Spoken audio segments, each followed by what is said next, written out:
Natasha, how much political capital has Sir Keir spent by not allowing Andy Burnham to run, and where does he go now? Nick, yes, he's spent a lot is the answer, the short answer there. And look, we say this a lot, but this is a seismic morning today, an earthquake moment for our political system.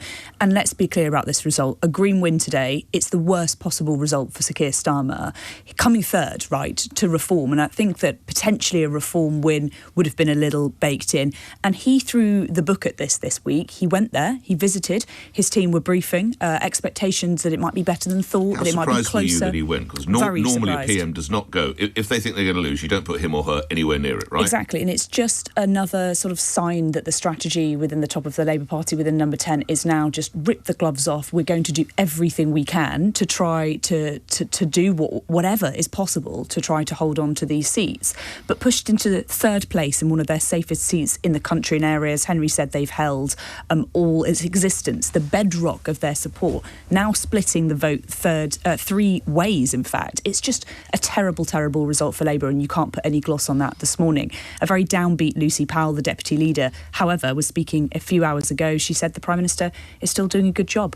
Keir is resolute in his job as leader of the Labour Party, as our Prime Minister, and the task that he has in hand. And, you know, look, Keir has been dealing with some very big global headwinds over recent weeks and months, things that affect this country greatly as well, and affect people's everyday lives too. And it's a tough job being Prime Minister, and I know that Keir is the right person for that job, and he does that job really well. That was Lucy Powell, and let's not forget she was the only one that wanted Andy Burnham to be running in this seat. There is a world, Nick, we could have been waking up to today. Andy Burnham returns to Westminster, wins this historic seat, but blocked by Starmer and the Labour top brass, and again, spending great political capital to do so. I think the question today is, was that the right call? Many people already today saying no, and that this embarrassing result is because Keir Starmer did not want Andy Burnham to be a thorn in his side in Westminster. And already this morning, people are resharing this social media post from January when Andy Burnham tried to stand, where critics said, oh, this is not good for the psychodrama. And Andy Burnham replied to this journalist who said this and said, I'm not sure losing a by-election does us any good either. So Labour are going to say a few things today. Yes, governing's hard. By-elections are different. The change is coming. We understand the frustrations out there, but the result just speaks for itself. However, on the other side of the equation, we've talked, Nick, for so many months about the threat from the Reform Party, yes, saying Starmer needs to tack to the right. This is now proof, and arguably we've had lots of proof already, that Labour is now losing out as much to the left as it is to the right. They are being squeezed from both sides, and there's going to be now a huge debate in the Labour Party about where they turn now. The pollsters say equal numbers of voters going from Labour to the Greens and the Lib Dems as to Reform. So what does that mean for Keir Starmer's strategy? The Greens positioning themselves as the left-wing populist party. They're no longer just a fringe party anymore. They want to be the left-wing working-class party. So an amazing destruction of two-party politics. We've not even mentioned the Conservatives. They are nowhere to be seen in this seat. And two relative outsiders able to make themselves the front-runners. Yesterday, no one knew this. We were all thinking this result was going to be too close to call. It's not close at all. 4,000 majority for Hannah Spencer. Just lastly, everything you say is absolutely right, but where are you on this idea that we might have seen peak reform? Because if you look at the polls, they're 27th, 28th, they should probably have walked this. I mean, they've had a good turnout, I'm not saying that, but they haven't won it. So have we hit peak reform? Yes, we've hit peak reform. I've been saying this for a while. I don't think that they were going to potentially win this seat, and I don't think we can say that they should have walked this. I think they should have, done. I think they have done well in this seat, but this is not a seat that I think Reform will go to win. It was something like 400 on their target seat. It does show that obviously there are some parts of the country that Reform cannot win. But I think that's absolutely obvious. There are always going to be parts of that country. But I think, for the Prime Minister, I think this is going to be really significant because his entire election strategy is it's only me that can beat Reform. This is now the second by-election in a row. We had Caerphilly where Plaid Cymru won. Now we're having the Green Party winning. The left rallying together and beating Reform. But it's not Labour that managed to do that. So this blows Keir Starmer's entire election strategy out of the water. It's piling more pressure on him politically and his leadership. And crucially, again, it's going to be all about his decision-making. That decision to block Andy Burnham to save his political future has just caused him absolutely no end of problems today. And I don't think he's going going to be out of the door by the weekend, Nick. But this is further weakening his position. It makes it, again, a matter of sort of when, not if, he's going to be on the way out. Really only one political conversation at the moment, which is the extraordinary events up in Gorton Denton. And let's hear now from the government representative, Labour MP and Transport Secretary, Heidi Alexander. Good to have you on. I've known you for a long time, so it's a bit of a shame, really, that it's you this morning. What went wrong? Come on, try and put a spin on it if you can. Heidi Alexander, good morning.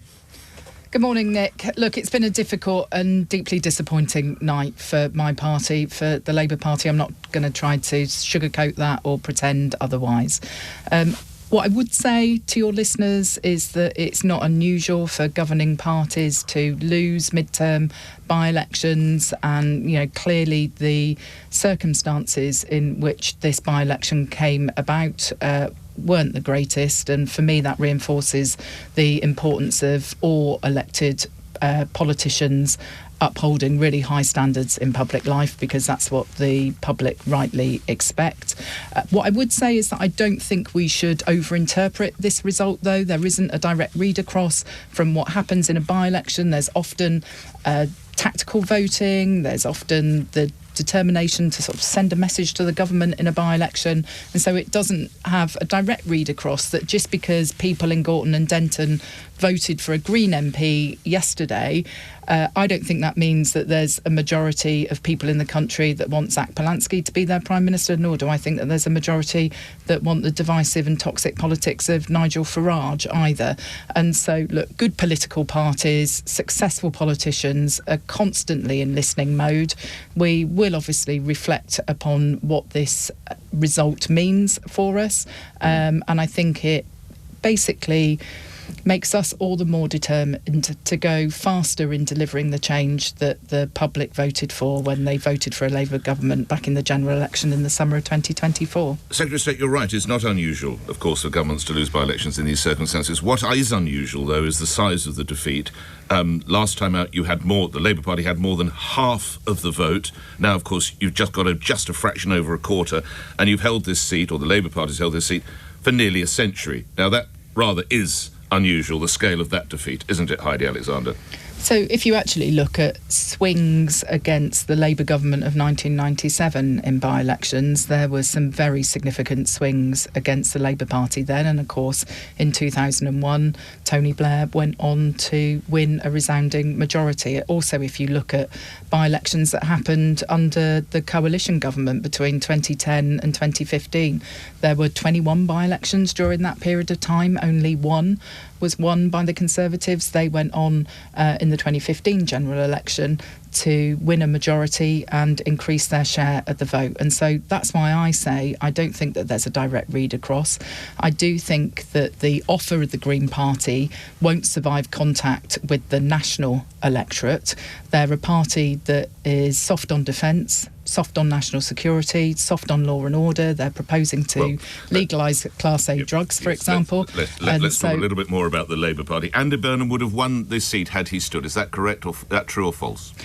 Nick, I'm not going to get into relitigating the decision of the National Executive Committee to not allow Andy to stand in this by-election. He's the elected mayor of Greater Manchester. He stood a couple of years ago and said that he wanted to serve in that role. We've got rules in the Labour Party to prevent elected politicians from effectively hopping from one job to the next. If there had to have been a big mayoral by-election in Greater Manchester, that would have been the equivalent of running 20 parliamentary by-election campaigns. Which you'd have lost, a city region. This is the reality. You're so frightened that the Labour Party frightened that you'd have lost a ton of them, isn't that right? No, I'm not saying that. Well, if we take the votes from Gorton and Denton, you wouldn't have done particularly well with the Labour Party, would you? So, as I said, we need to be in listening mode now, and we need to reflect on what this means. I think we went into this election campaigning positively with a message of unity over division. Embarrassing the Prime Minister went up there, isn't it? Well, look, the Prime Minister He'd have probably was... done better if he'd stayed away. No, but the Prime Minister was criticised the last time he didn't go up to a by-election in Runcorn because he was away on international business, and he went up to support the campaign team, support our excellent candidate, and this result is no reflection on her. Angeliki Stoyer poured her heart and soul into this campaign, as did a huge number of Labour Party members that were out knocking on doors day in, day out over the last couple of weeks. So, look, I'm not going to get drawn back into pontificating on an Andy Burnham candidacy. I respect that decision that the NEC made, and we can't turn the clock back now. I think one of the bigger lessons for us is that people are impatient for change, and we are taking the right longer-term decisions for the country. We had good news last week, didn't we, with inflation coming down, with Ofgem saying that the energy price cap was going to reduce by £117 in April. We've got the first rail fares freeze in 30 years coming in next month. But, of course, people that voted yesterday in Greater Manchester... You've got unemployment, you've got a record number of young people not in jobs or into education or training. But some of those, those really big decisions that we've taken, securing £340 billion worth of private investment. So we've got new companies investing here, new good quality jobs that are going to come online. This takes time, Nick. It doesn't happen overnight. We inherited a country that was in an absolute state. We had school buildings that were crumbling, where the roof was literally falling in, and we had people not able to access NHS dentistry and having to pull their own teeth out. And so, look, solving these problems doesn't happen overnight. Right. And it is going to take time until people start to feel that change in their day-to-day lives. But this result makes me and the Prime Minister more determined to deliver that change than ever before. How secure is Sir Keir Starmer's position as Prime Minister and leader of the party this morning? I think he's secure. We went through all of this. How many more defeats have there got to be then? If this is replicated in May, Heidi Alexander, he's still secure then, or is he gone by the summer?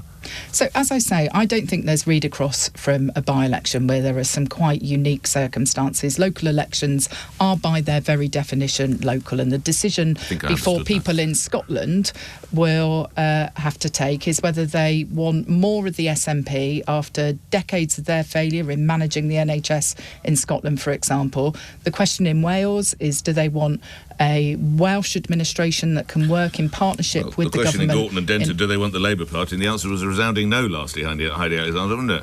Very well, what they might be asking in Wales and Scotland that you were asked in Gorton and Denton, and they absolutely gave your party a pasting. So I went up there and knocked on doors. I was there last Monday, and one of the things that really struck me was the uncertainty in people's minds about which party to vote for to stop reform.